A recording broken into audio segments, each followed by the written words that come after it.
once again. Chale, polynomials. Yesterday we have started with polynomials, no? Chale, if any one of you are having any audio or visual problem, then just raise your hand. Otherwise, it will be okay. If you are having any audio or visual problem, just raise your hand.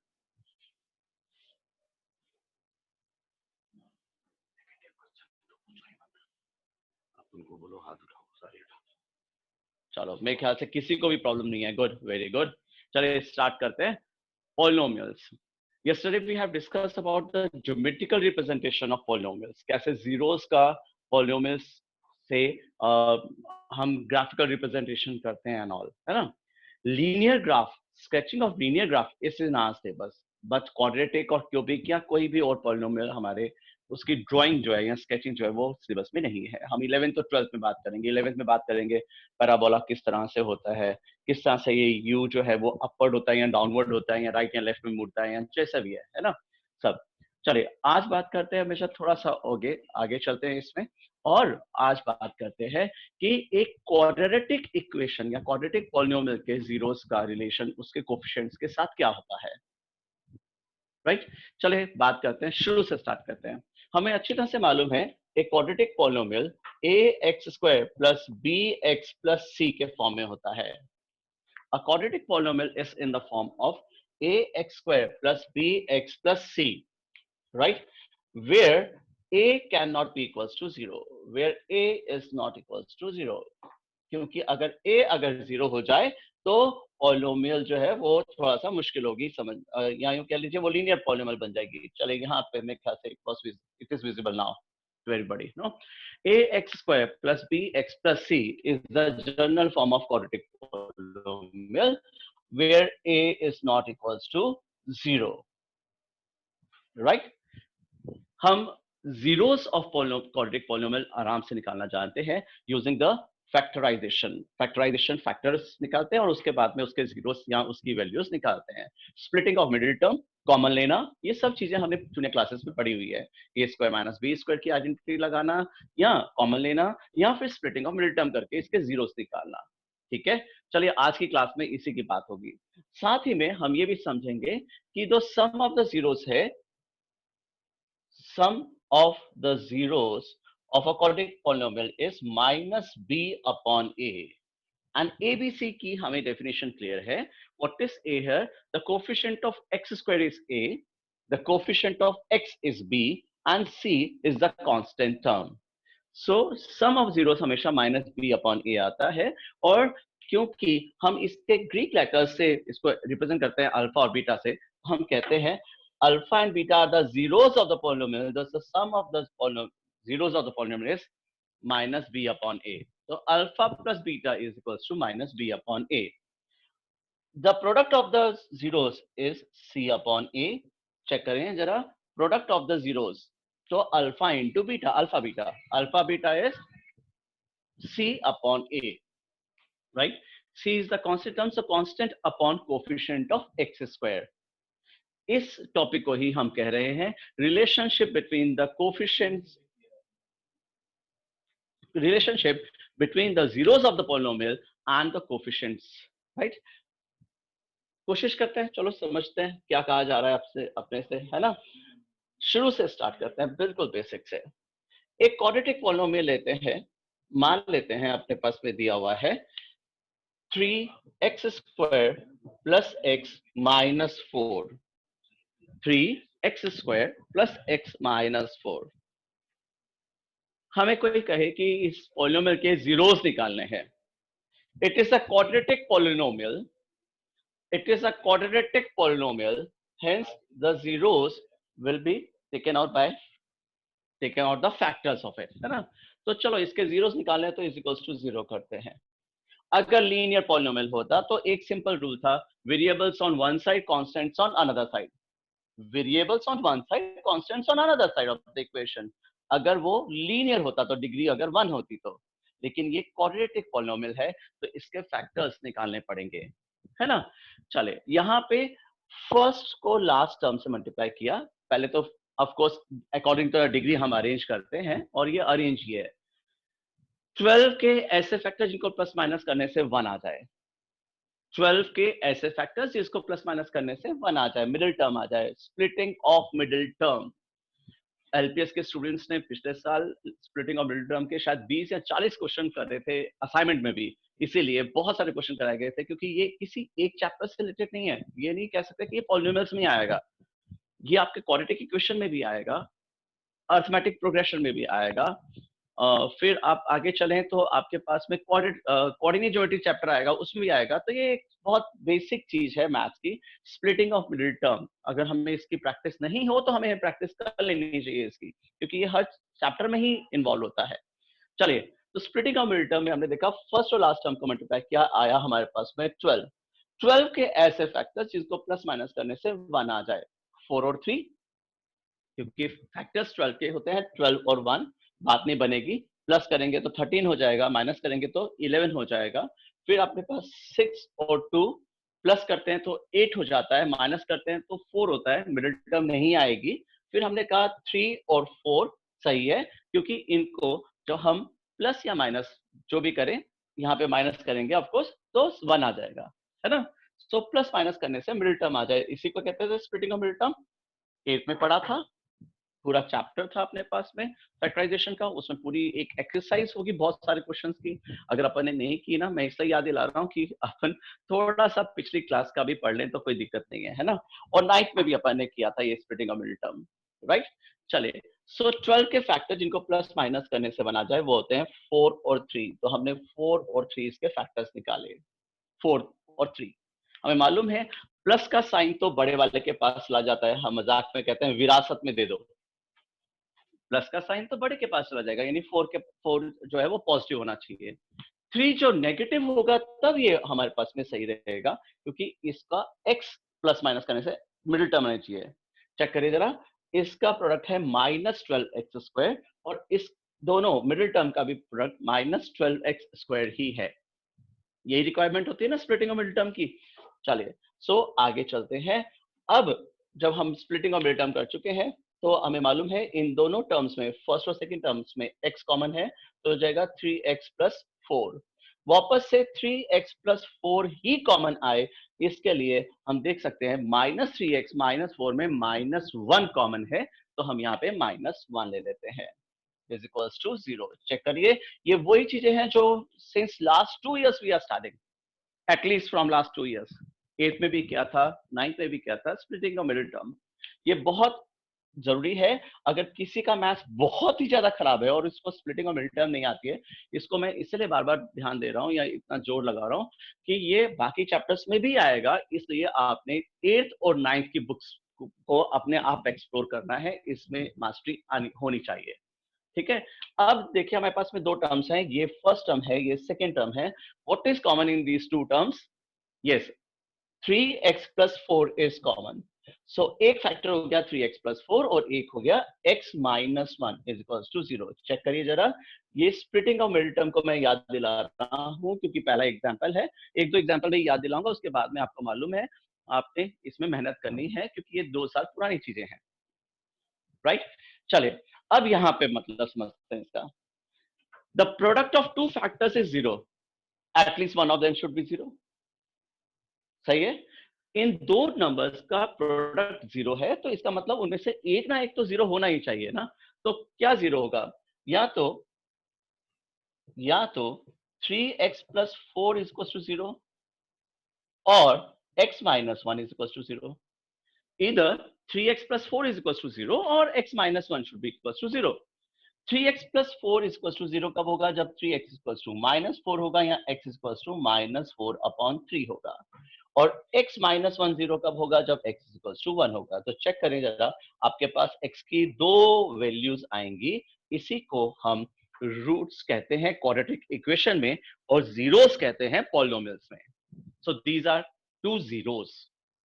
मालूम है ना इनका मतलब? अगर x की जगह -4/3 इस equation में रख देंगे तो ये 0 हो जाएगा, या फिर x की जगह 1 पुट करेंगे तो भी ये 0 हो जाएगा। 2 जीरोस, जिसकी कल बात करते थे कि क्वाड्रेटिक इक्वेशन के ज्यादा से ज्यादा 2 जीरोस हो सकते हैं, और कभी कभी एक भी होता है, और कभी कभी रियल भी नहीं होते। बात करेंगे क्वाड्रेटिक इक्वेशन में। खैर अभी तो आपको सब जगह जीरोस मिलेंगे इस क्वेश्चन, इस तरह के क्वेश्चंस में। चेक करिए जरा, आपको स्प्लिटिंग और मिडिल टर्म अच्छी तरह से आती होगी। एक्स की दो वैल्यूज आई, ठीक है, तो मैं इसको थोड़ा सा शॉर्ट में लिख देता हूं। यहाँ पे हमारे पास में इन शॉर्ट जो पॉलिनोमियल दिया हुआ था उसके फैक्टर्स थे 3x + 4 और x - 1 = 0, इसके दो फैक्टर्स। इसका मतलब इसके जीरोस जो हैं वो हमारे पास में आएंगे x = -4/3 और 1, -4/3 और 1। चेक करिए, इसके ये दो जीरोस हैं। अब जो आज का टॉपिक है उस पे आते हैं।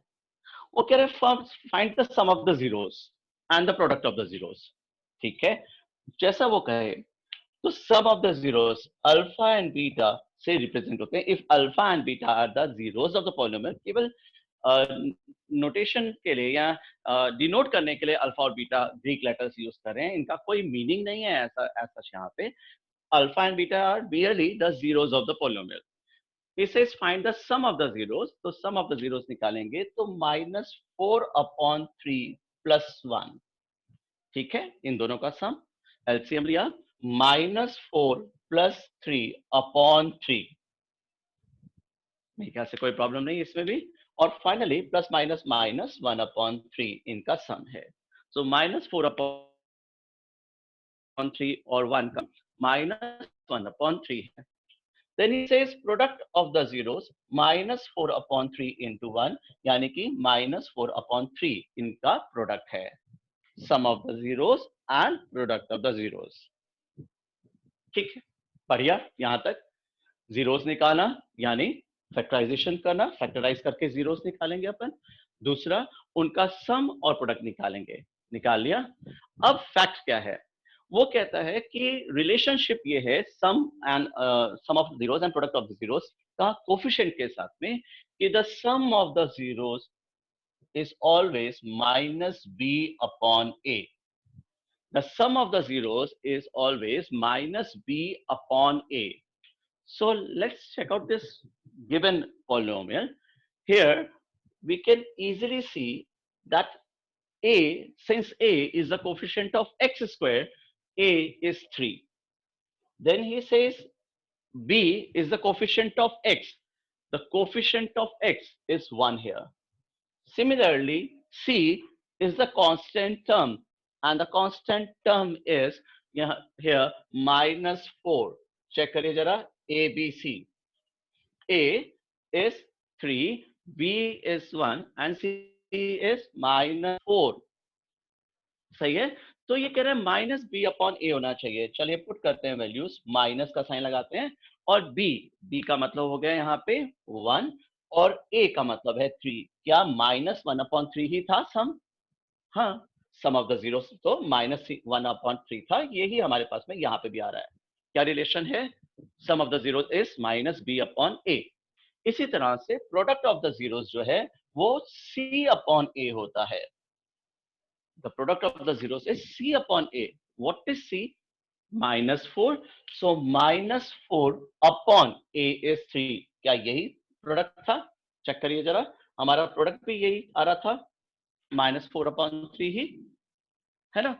एक तरह से हम वेरिफिकेशन कर रहे हैं ना, हम वेरिफिकेशन कर रहे हैं sum of the zeros and product of the zeros with the coefficients, relation of the coefficients. Again, a simple thing, he says that find the zeros of the polynomial, find the zeros of the quadratic polynomial, and hence verify its relationship with its coefficients. अपनी book की NCERT की बात करें तो 2.2 exercise का first question यही है, simple, कि आप पहले जीरोस निकालें और उसके बाद hence verify the relationship between the coefficients. Okay, चलिए एक और एग्जांपल लेते हैं। अगर हमें कुछ बात समझ में नहीं आई है तो कोई बात नहीं, नया क्वेश्चन था, एक और क्वेश्चन लेते हैं, एक और पार्ट करते हैं इसका, शायद हमें ज्यादा अच्छी तरह से समझ में आ जाए, है ना। चलिए, x² - 7x + 12 is the quadratic polynomial. The very first thing is, क्या ये अपनी डिग्री के डिसेंडिंग ऑर्डर में है? क्या ये प्रॉपरली अरेंज्ड है? हाँ, पहली टर्म एक्स स्क्वायर की है, दूसरी एक्स की है और तीसरी एक्स की पावर 0 है, या डिग्री जिसकी 0 है। चेक करिए, डिग्री 2, डिग्री 1 और डिग्री 0, यानी सही है, प्रॉपर मैनर में है। सबसे पहले तो ये चेक करेंगे, है ना। अब जब हमने चेक किया तो हमें पता चला कि यहाँ पे a is the coefficient of x square, तो यहाँ पे एक्स स्क्वायर का कोफिशिएंट 1 है, सो a is 1. b is the coefficient of x. b is the coefficient of x, and the coefficient of x here is -7. Similarly, c is the constant term, so the constant term is 12 in this case. So a b c में कोई problem तो नहीं। Check करिए, इसको हमने standard form से compare किया है, a x square plus b x plus c. The definitions are clear. A is the coefficient of x square, b is the coefficient of x, and c is the constant term. तो a b c, a है 1, b है -7 और c है 12, right? The question says find the zeros. Find the zeros. Quadratic है, linear होती तो simple rule था, variables on one side, constants on another side. Quadratic है, करें फैक्टराइज। चलो इसके फैक्टर्स बनाते हैं। 12 के फैक्टर जिनको प्लस माइनस करने से 7 आ जाए, हाँ जी, 4 और 3, चलिए, so x square 4x 3x plus 12। Check करिए जरा, आपने फैक्टर्स चुने 3 और 4 क्योंकि उनको ही प्लस करने, प्लस माइनस करने से अपने पास 7 आएगा और उनको मल्टीप्लाई करने से 12 आएगा। साइन देने की बारी आई, ये माइनस का साइन था, विरासत में माइनस का साइन तो 4 के पास आ ही चुका। इसको तो बड़े वाले साइन को तो सोचने की जरूरत नहीं होती, छोटे का ध्यान रखना पड़ता है अपने को, है ना। तो 3 का साइन भी माइनस होगा, तभी -4 -3 विल मेक -7। मेरे ख्याल से बहुत छोटी सी बात है, 8 से करते आ रहे हैं, ये सबको क्लियर होगा। चलिए, कॉमन क्या है, x, तो ये हो गया x -4। जो बाकी दो टर्म्स बची हैं उसमें -3 कॉमन है, सो x -4। मालूम है ना, ये फैक्टर जो है वो रिपीट होता है हमेशा, तो यही तो फायदा है स्प्लिटिंग ऑफ मिडिल टर्म का। इसलिए तो हम इतने ध्यान रखते हैं कि इसके ऐसे फैक्टर्स होने चाहिए, वैसे फैक्टर्स होने चाहिए, वो, राइट। सो अपने पास फैक्टर्स हुए x -3 और x -4, राइट। x -3 और x -4 अगर फैक्टर्स हैं तो x की वैल्यू या तो 3 है या 4 है। चेक करिए, मालूम है ना, x -3 अगर फैक्टर होता है तो x की वैल्यू क्या होती है, मालूम है हमें, x -3 फैक्टर था तो x -3 is equals to 0, x is equals to 3. Similarly, x -4 is equals to 0 when x is equals to 4, right? So इसके दो फैक्टर्स हुए अपने पास में 3, सॉरी, इसकी दो जीरोस हुए हमारे पास में 3 और 4। करिएगा, ये स्प्लिटिंग ऑफ मिडिल टर्म है। मैं लास्ट बार एक से फिर दोहरा रहा हूँ, ये बहुत इंपॉर्टेंट है स्प्लिटिंग ऑफ मिडिल टर्म। ये इसी चैप्टर में नहीं आएगा, बहुत सारे चैप्टर्स में आता रहेगा। इसलिए अगर आपको इसकी आदत नहीं है या इसको आपको देर लगती है या प्रैक्टिस की कमी है तो करिएगा, 8th और 9th की किताब देगा, ठीक है। और अगर असाइनमेंट मिल जाए आपको लयाल पब्लिक स्कूल वाला 9th वाला, तो वो कर लीजिएगा। 40 क्वेश्चन थे उसमें स्प्लिटिंग ऑफ मिडिल टर्म के, करने चाहिए क्योंकि इसमें भी होनी चाहिए, नहीं लगनी चाहिए अपने को। चलिए अब आते हैं, वो कह रहे हैं the sum of the zeros, hence find the sum and product of the zeros. पहला क्वेश्चन था find the zeros of the polynomial, हमने निकाल दिए 3 और 4। दूसरा, find the sum and the product of the zeros. तो sum of the zeros is alpha plus beta, 3 plus 4 7, sum of the zeros is 7, and the product of the zeros is 3 into 4, that is 12, right? So sum of the zeros and product of the zeros. Also verify their relationship between also verify the relationship between the coefficients of the zeros. चलो, तो यहाँ पे वो भी करते हैं जरा, coefficients of polynomial से भी इसको कंपेयर करते हैं। The sum of the zeros should be equals to minus b upon a. Check करिए जरा, ये फैक्ट है कि minus b, that means minus coefficient of x upon coefficient of x square होना चाहिए। So minus b upon a value put करके देखिए जरा, माइनस ये हो जाएगा -7 अपॉन 1, माइनस माइनस +7 हो जाना चाहिए। क्या +7 ही था, अल्फा प्लस बीटा? ध्यान रखिएगा, यहाँ पे थोड़ा सा शुरुआत में कुछ बच्चों को प्रॉब्लम होती है। ये sum of the zeros b upon a नहीं है, sum of the zeros minus b upon a है। तो माइनस का साइन तो पहले से हम कह रहे हैं कि होना चाहिए, है ना। तो यहाँ पे इस केस में माइनस माइनस 7 अपॉन 1 होना चाहिए, प्लस का 7 होना चाहिए। चेक करिए, यही आया आपका। इसी तरह से प्रोडक्ट ऑफ द जीरोस जो है वो c अपॉन a होना चाहिए, यानी constant upon coefficient of x square होना चाहिए। c upon a. What is c in this case? It is 12 upon 1. That means 12. Check करें जरा, द लेफ्ट हैंड साइड और राइट हैंड साइड में जो आपने किया है, यानी जो जीरोस निकाले हैं उनका सम और प्रोडक्ट वही आ रहा है क्या, जो माइनस बी अपॉन ए और सी अपॉन ए होना चाहिए था respectively? This is the question, right? It has three parts, you can say. For find the zeros. Second, find the sum and product of the zeros. Third part, verify their relationship with the coefficient of polynomials. Right? चले एक और example लेते हैं, कोशिश करिए जरा समझने की, कोशिश करिए जरा करने की। बहुत इजी सी चीज है, 3x square minus 4x plus 1, एक बहुत ही simple quadratic polynomial.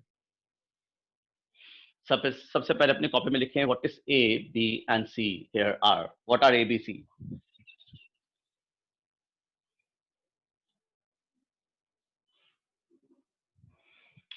Yes, a is the coefficient of x square and that is 3 in this case. B is the coefficient of x, in this case it is minus 4, and C is the constant term, so it is 1. ठीक है, चलो अब इसकी splitting करते हैं। 3 के factors इनको plus minus करने से 4 आ जाए, बेचारा 3 वैसे ही प्राइम होता है, अपने टेबल में आता है ना। So 3x square, 3x minus x plus 4, check करिए माइनस 3x माइनस x आना चाहिए। कॉमन ले लीजिए फर्स्ट टू टर्म्स में, इन दोनों में कॉमन लीजिए। कॉमन का मतलब हाईएस्ट कॉमन फैक्टर से है, हमें मालूम है ना। 3x कॉमन लिया, यह गया x माइनस 1, इसमें कॉमन माइनस x प्लस 1 में कॉमन, बिल्कुल माइनस 1 है, x माइनस 1 मालूम है ना। x माइनस 1 x माइनस 1 दोनों रिपीट होने चाहिए तो फैक्टर्स वैसे भी, स्प्लिटिंग मिडिल टर्म की खासियत ही यही है। फिर आपका पहला फैक्टर तो हो गया 3x माइनस 1 और दूसरा हो गया x माइनस 1। जो स्टूडेंट्स में से पहले भी पढ़े हुए हैं वो उनको मालूम है मैं क्या चाहता हूँ कि आप में से 2 या 3 एग्जांपल समझे, उसके बाद वाले एग्जांपल्स में आप मेरे से आगे चलें। मैं उम्मीद करता हूँ वो मेरे से आगे होंगे।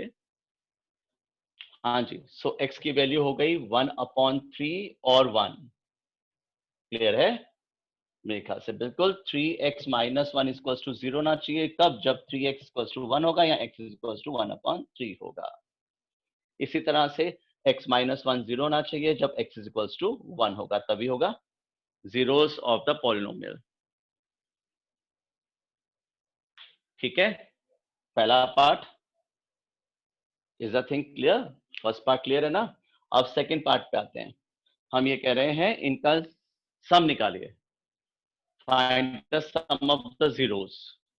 जो आपने जीरोस निकाले हैं उनका सम निकालिए। ग्रीक लेटर्स अल्फा और बीटा से रिप्रेजेंट करते हैं, तो हम लिख सकते हैं alpha plus beta, 1/3 plus 1, LCM के बाद में आ जाएगा 4/3।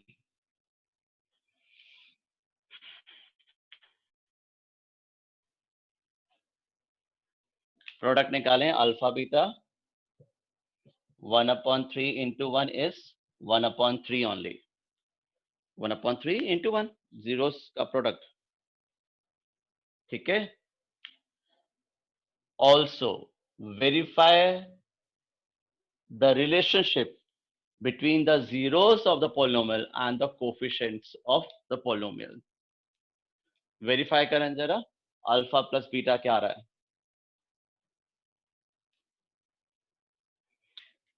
हाँ जी, अल्फा प्लस बीटा होना चाहिए माइनस बी अपॉन ए।